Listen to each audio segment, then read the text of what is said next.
है, कोई चैप्टर ही है, ठीक है, चैप्टर नंबर 2, जिसका नाम है को-प्लानर कनकरेंट फोर्सेस, ठीक है। को-प्लानर को बोला जाता है गुजराती में समतलीय, ठीक है।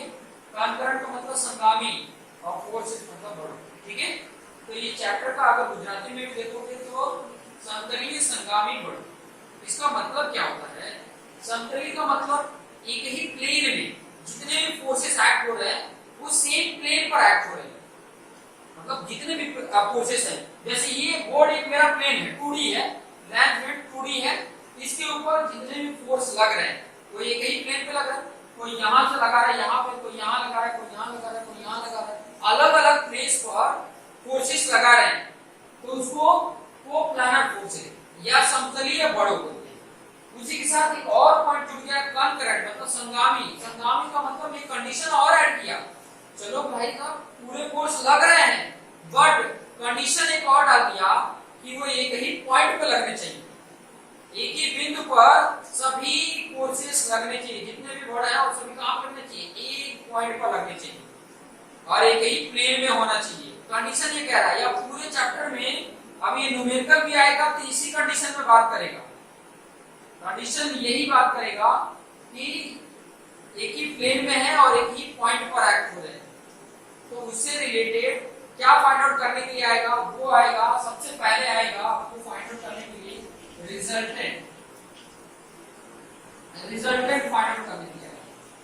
रिजल्टेंट का मतलब है डिफरेंट फोर्सेस लगे हुए हैं, तो एक्चुअल रिजल्टेंट कितना, उसका टोटली रिजल्ट कितना आ रहा है, कहां पर फोर्स लग रहा है, कितना लग रहा है रिजल्टेंट, और उसका किस डायरेक्शन में लग रहा है, वो फाइंड आउट करने के लिए आएगा। Clear?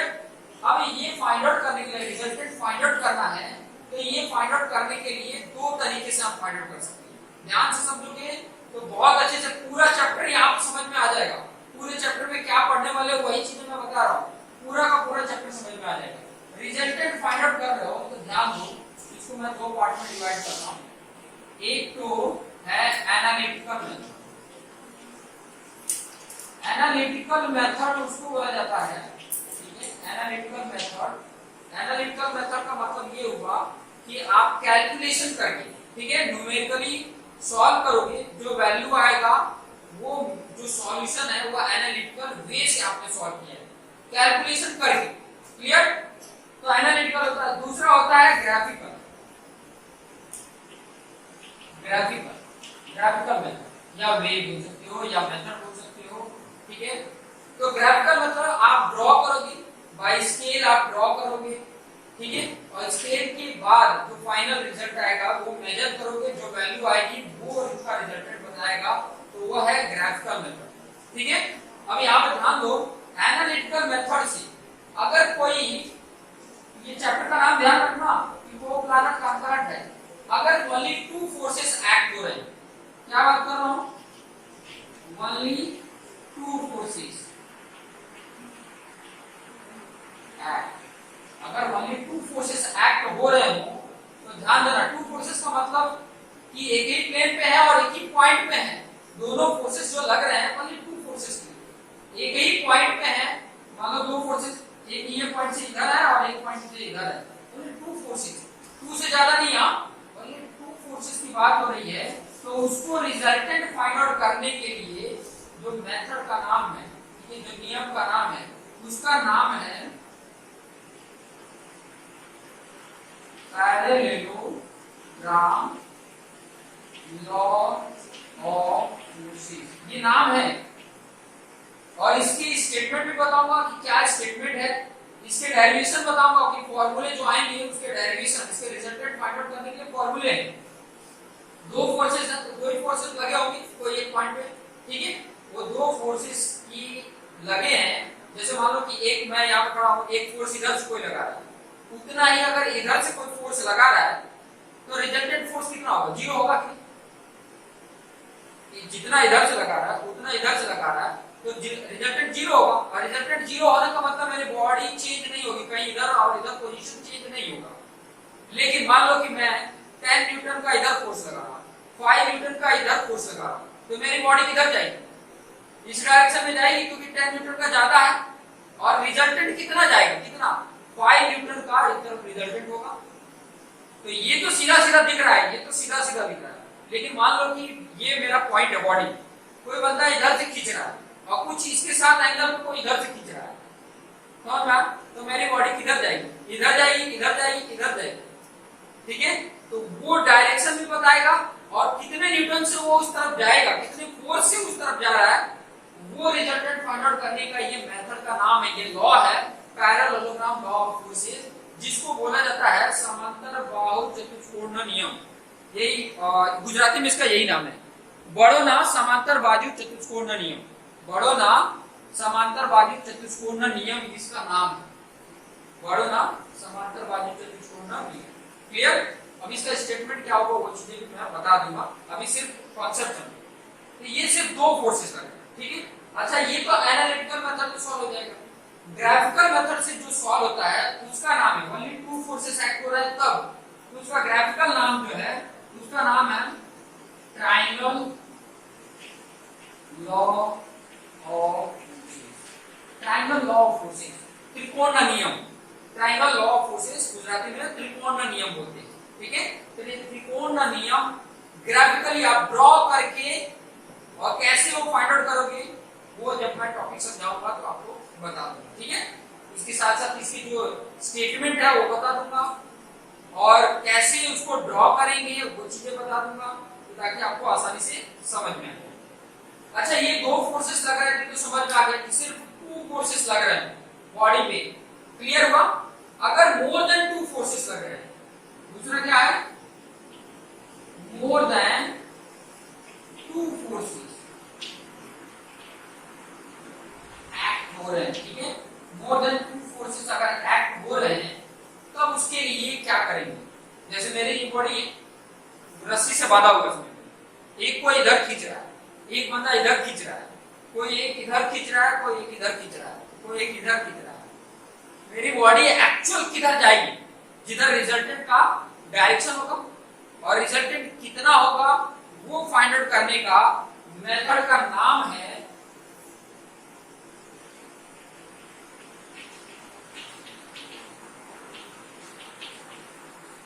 Resolution of forces. Resolution of forces मतलब एक पॉइंट से अलग अलग डायरेक्शन में फोर्सेस लग रहे हैं, ठीक है?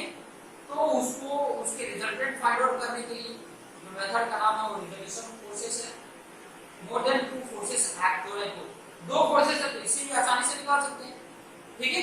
मोर देन टू फोर्सेस है, ये इसके क्या फॉर्मूले होंगे, इसके क्या रूल्स रेगुलेशन होंगे, बहुत ही सिंपल आपके लिए टेक्निक बताऊंगा। टेक्स्ट बुक में कई सारे टेक्स्ट बुक में सिंपल नहीं होता, हार्ड वाला भी दे दिया रहता है, लेकिन मैं आपके लिए एकदम इजी कांसेप्ट लाऊंगा कि आराम से आप कर सकते हो, न्यूमेरिकल इसके फटाफट कर लोगे, ठीक है? तो ये था एनालिटिकल मेथड से। उसी का ग्राफिकल में क्या होगा? तो ग्राफिकल में उसका नाम है पॉलीगॉन लॉ ऑफ फोर्सेस, ठीक है? Polygon law of forces. अच्छा, इसको गुजराती में जो रिजोल्यूशन ऑफ फोर्सेस है उसको गुजराती में बोलते हैं बड़ो ना बहुपूर्ण नियम, नहीं, बड़ो ना विघटन नियम इसको बोलते हैं। रिजोल्यूशन ऑफ फोर्सेस को बड़ो ना विघटन नियम, रिजोल्यूशन ऑफ फोर्सेस को बोला जाता है बड़ो ना विघटन नियम, क्लियर? और पॉलीगॉन लॉ ऑफ फोर्सेस को बोला जाता है बड़ो ना बहुपूर्ण नियम, बड़ो ना बहुपूर्ण नियम बोला जाता है। पॉलीगॉन लॉ ऑफ फोर्सेस को बोला जाता है बड़ो ना बहुपूर्ण नियम। ये ग्राफिकली होगा, ठीक है? डिफरेंट डिफरेंट फोर्सेस हैं, उनको आप जैसे ऐसे 1 सेंटीमीटर 50 न्यूटन के बराबर है, तो आप 50 न्यूटन को 1 सेंटीमीटर जितना ड्रॉ करोगे, जितने फोर्सेस होंगे, अगर मान लो कि 1 सेंटीमीटर को मैंने 22 के लिया कि 50 न्यूटन है और जो फोर्स लग रहा है वो 200 न्यूटन का फोर्स लग रहा है, तो मुझे कितना सेंटीमीटर ड्रॉ करना पड़ेगा? जितना है, और जो मैंने इसके लिए डिवाइड करोगे तो सेंटीमीटर में आ जाएगा।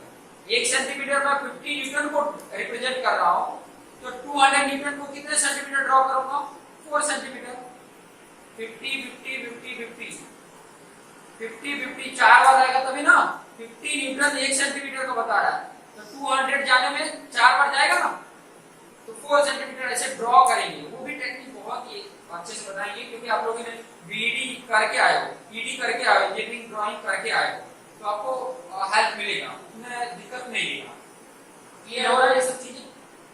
ये इतना तो आपको न्यूमेरिकल है, ये सभी न्यूमेरिकल है, ये ड्रॉ करने पड़ेंगे, ड्रॉ करके फाइंड आउट करोगे। जब अगर क्वेश्चन में लिखा हो कि to find the resultant by triangle of forces या ग्राफिकल मेथड, तब ये अप्लाई करोगे। ग्राफिकल बोलेगा तो ये अप्लाई करोगे, एनालिटिकल बोलेगा तो इससे को हम सॉल्व करेंगे। इसके अलावा आपको दूसरा इंपॉर्टेंट जो है रिजोल्यूशन के बाद, रिजल्टेंट फाइंड आउट करने के बाद आपको आएगा वो है लैमिज थ्योरम। लैमिज थ्योरम इसको गुजराती में बोलते हैं, लैमिज नाम है तो वही रहेगा लैमिज प्रमेय, थ्योरम को प्रमेय। क्लियर? लैमिज प्रमेय आएगा या थ्योरम बोलो, ठीक है, लैमिज थ्योरम इसका स्टेटमेंट है। ये कैसा रहेगा, जैसे मान लो कि यहाँ पर कोई बॉल है, उसको थ्रेड से मैंने बांधा, ठीक है, थ्रेड से मैंने बांध दिया और यहाँ पे तीली लगा के उसको लटका दिया, ठीक है। जैसे ये है, ये मेरा दीवार है, यहाँ पे कोई कीली लगा है और एक थ्रेड से मैंने ये बॉल को बांध दिया, यहाँ पे बॉल को बांध दिया, ठीक है। बॉल का कुछ वेट होगा, वेट होगा तो वेट हमेशा कैसे लगेगा, वर्टिकली लगेगा, नीचे की तरफ वेट ऐसे लगेगा। क्लियर? और ये बॉल का कुछ रिएक्शन होगा। बॉल कहाँ जा रहा है, बॉल हमेशा चाह रहा है ऐसे जाना। अगर मैं ऐसे लटकाया हूं इधर तो बॉल हमेशा क्या चाहेगा, अंदर की तरफ जाना चाहेगा।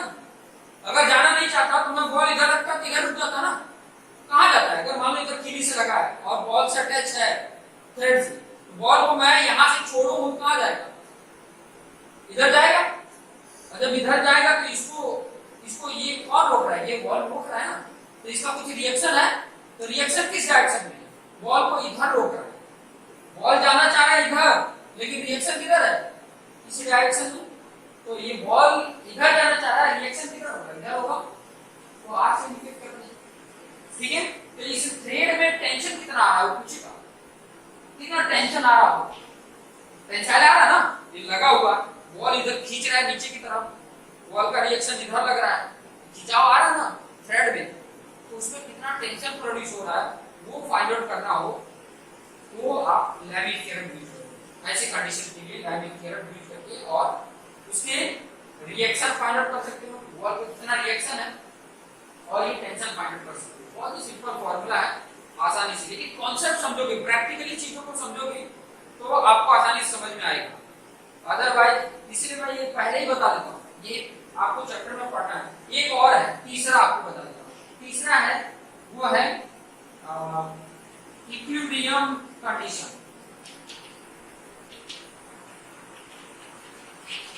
इक्विलिब्रियम कंडीशन किसके लिए, इस कोप्लानर कॉन्करेंट फोर्सेस के लिए इक्विलिब्रियम कंडीशन।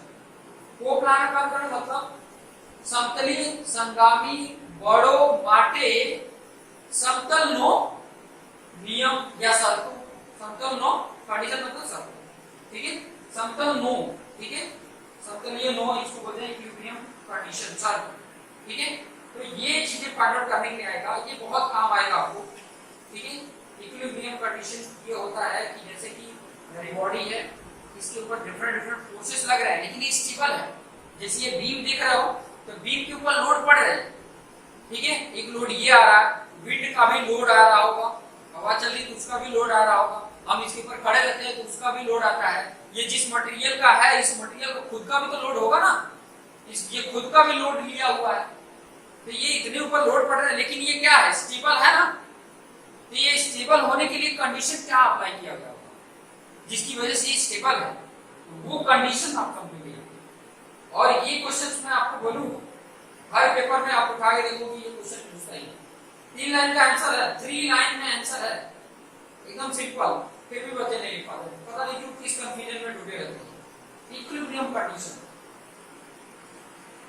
ठीक है। तो इतना ही टॉपिक इसमें पढ़ना है, इससे बाहर कुछ है ही नहीं चैप्टर नंबर 2 में। बट न्यूमेरिकल इसके डिफरेंट अलग अलग तरीके के हैं, इसमें भी न्यूमेरिकल बहुत अलग अलग टाइप के आएगा। इसमें देखो क्या क्या आ सकता है, वही चीजें मैं आपको एग्जाम में बता रहा हूँ क्या क्या आ सकता है। ये पैरेलल लॉ ऑफ फोर्सेस का स्टेटमेंट आएगा और उसका डेरिवेशन आ सकता है। इसका स्टेटमेंट क्या है, क्या कहना चाहता है इसका स्टेटमेंट, और उसका डेरिवेशन क्या होगा, ये आ सकता है। और इससे रिलेटेड न्यूमेरिकल आएगा। क्लियर? इससे रिलेटेड क्या आएगा, न्यूमेरिकल आएगा।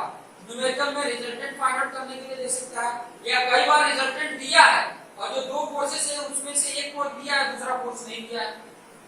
बोलेगा दूसरा फोर्स फाइंड आउट करो। कई बार दोनों फोर्स दिए हैं, रिजल्टेंट भी दिया है, लेकिन उनके बीच का एंगल क्या होगा वो नहीं दिया है, तो वो फाइंड आउट करने की आ सकता है। मतलब आपके लिए 4 पॉइंट इंपॉर्टेंट है, उन चारों में से एक गायब कर देगा और 3 दिया रहेगा, तो बाकी उसी के फॉर्मूले में अप्लाई करोगे आपको आ जाएगा। ठीक है, मोर देन 2 फोर्सेस में देखोगे तो रिजल्यूशन ऑफ फोर्सेस क्या है, एक्सप्लेन रिजल्यूशन ऑफ फोर्सेस, तो उसका स्टेटमेंट है और उसको कैसे सॉल्व करते हैं एग्जांपल के तौर पे बता देंगे। ठीक है, इसमें कोई ज्यादा डेरिवेशन नहीं है, इतना बता दो। और इससे रिलेटेड डिफरेंट न्यूमेरिकल है, वर्ड प्रॉब्लम न्यूमेरिकल आएगा और विद डायग्राम भी न्यूमेरिकल आएगा। वर्ड वाला आएगा तो वर्ड के अकॉर्डिंग आपको डायग्राम बनाने पड़ेंगे और डायग्राम दिया होगा तो डायरेक्टली उसको सॉल्व कर लेंगे। क्लियर, और उसी के अगर बाय ग्राफिकली बोल दिया तो हमें ड्रॉ करके उसको सॉल्व करना होगा, या तो एक्सप्लेन करने के लिए बोलेगा explain triangle law of forces, explain polygon law of forces, ये करके क्वेश्चन आ जाएगा। ठीक है, तो ये आपको लैमिन थ्योरम में भी ऐसे state and explain lamin theorem, तो स्टेट एंड एक्सप्लेन को जब स्टेटमेंट के साथ साथ उसके डेरिवेशन बताने पड़ेंगे कि उसके फॉर्मूले आया तो कहां से आया, फॉर्मूले आया तो कहां से आया वो बताने पड़ेंगे।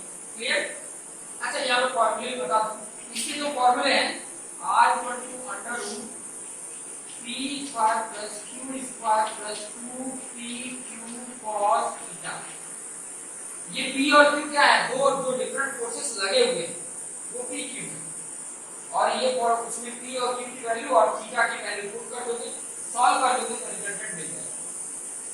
ठीक है, ये डेरिवेशंस को बताओ कि कहां से आया है, ये तो रिजल्टेंट का मैग्नीट्यूड फाइंड आउट करने के लिए, साथ साथ में डायरेक्शन फाइंड आउट करने के लिए भी टेक्निक है।